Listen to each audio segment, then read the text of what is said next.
Welcome to this video on anatomy and physiology, focusing on the formation of blood, also known as hemopoiesis or hematopoiesis. Hemopoiesis is the process of formation, development, and maturation of the formed elements of blood. It ensures the continuous replacement of blood cells. In a healthy adult, approximately 10 to the power of 11 to 12 new blood cells are produced daily. During fetal life, the first site of blood formation, in the mesoblastic phase, is the yolk sac. This occurs from the 3rd week to 3 months of intrauterine life and produces nucleated, primitive red blood cells. In the subsequent hepatic phase, from the 3rd to 5th month, the liver is the major organ for blood formation. The spleen, thymus, and lymph nodes also participate as secondary sites.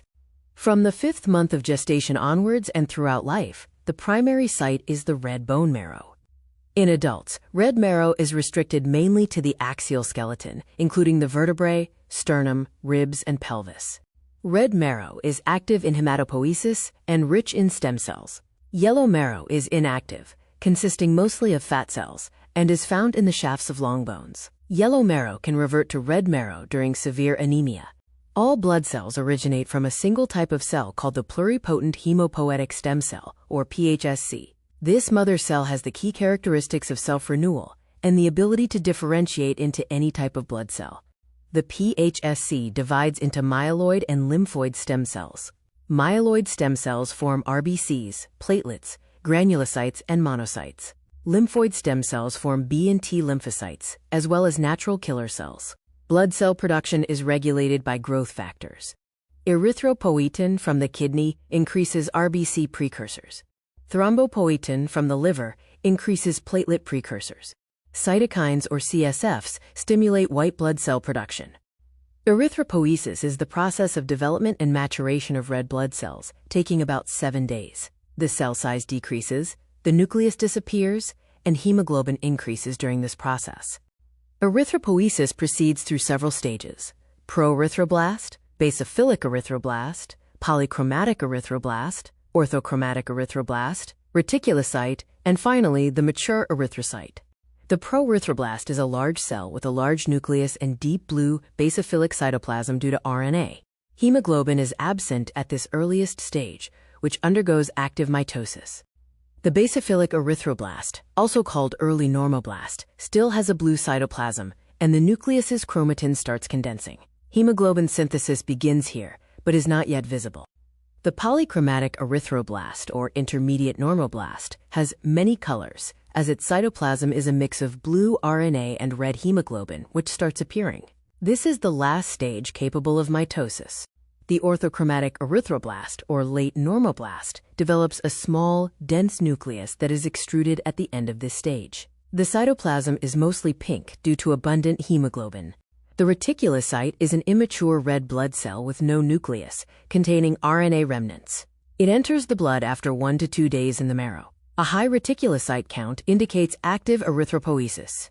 The mature erythrocyte is a biconcave disc, about 7.2 microns in size. It lacks a nucleus and organelles, essentially functioning as a sac filled with hemoglobin. Its lifespan is 120 days. Erythropoietin regulation follows a negative feedback loop. Hypoxia stimulates the kidneys to secrete erythropoietin, which then stimulates the bone marrow. The resulting increase in RBCs raises O2 levels, stopping EPO secretion. Iron is essential for the heme part of hemoglobin synthesis. Deficiency causes microcytic hypochromic anemia. Proteins and amino acids are required for globin synthesis. Vitamin B12 and folic acid are necessary for DNA synthesis.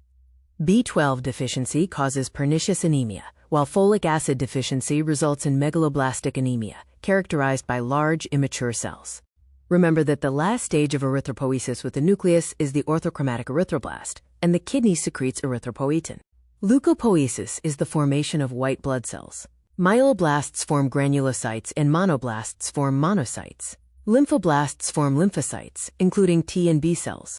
Granulopoiesis, the development of neutrophils, eosinophils, and basophils, involves a sequence from myeloblast to promyelocyte, myelocyte where granules appear, metamyelocyte, band cell, and finally, the mature segmented granulocyte.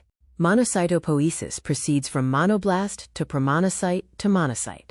Monocytes are the largest WBCs. They circulate briefly, then enter tissues to become macrophages, like Kupffer cells in the liver.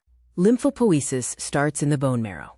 B lymphocytes mature there, while T lymphocyte precursors migrate to the thymus for maturation. Mature cells populate various lymphoid organs.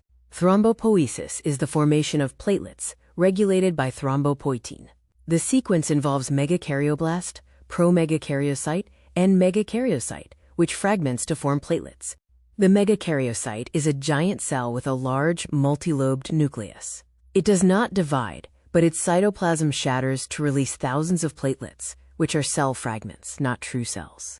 To summarize WBCs and platelets, the precursor cell of platelets is the megakaryocyte. T lymphocytes mature in the thymus gland, and monocytes become macrophages in tissues. Hemoglobin synthesis occurs in erythroblast mitochondria. Heme consists of iron and a porphyrin ring. Globin is made of 4 polypeptide chains. Hemoglobin carries oxygen as oxyhemoglobin and CO2 as carbaminohemoglobin. After 120 days, old RBCs are destroyed by macrophages, primarily in the spleen, known as the graveyard of RBCs. Globin is reused as amino acids, while heme breaks down into stored iron and bilirubin, which is excreted. For our first previous year question, the primary site of hematopoiesis in a fetus at 2 months is the yolk sac. Pernicious anemia is caused by deficiency of vitamin B12 due to lack of intrinsic factor needed for absorption. A shift to the left in a WBC count indicates the presence of immature neutrophils, often band cells, suggesting an acute bacterial infection. The hormone erythropoietin is primarily secreted by the kidney, with a small percentage from the liver. The stage of erythropoiesis characterized by the removal of the nucleus is the orthochromatic erythroblast, also known as late normoblast. Here are some golden points. The spleen is the graveyard of RBCs. The lifespan of an RBC is 120 days, and the key mineral for heme is iron. In summary, hematopoiesis moves from the yolk sac to the liver, then to the red bone marrow. The pluripotent stem cell drives all blood cell formation, regulated by factors like EPO. Clinical indicators like reticulocyte count and, shift to the left, reflect marrow activity. Thank you for watching this video. All the best for your upcoming exams.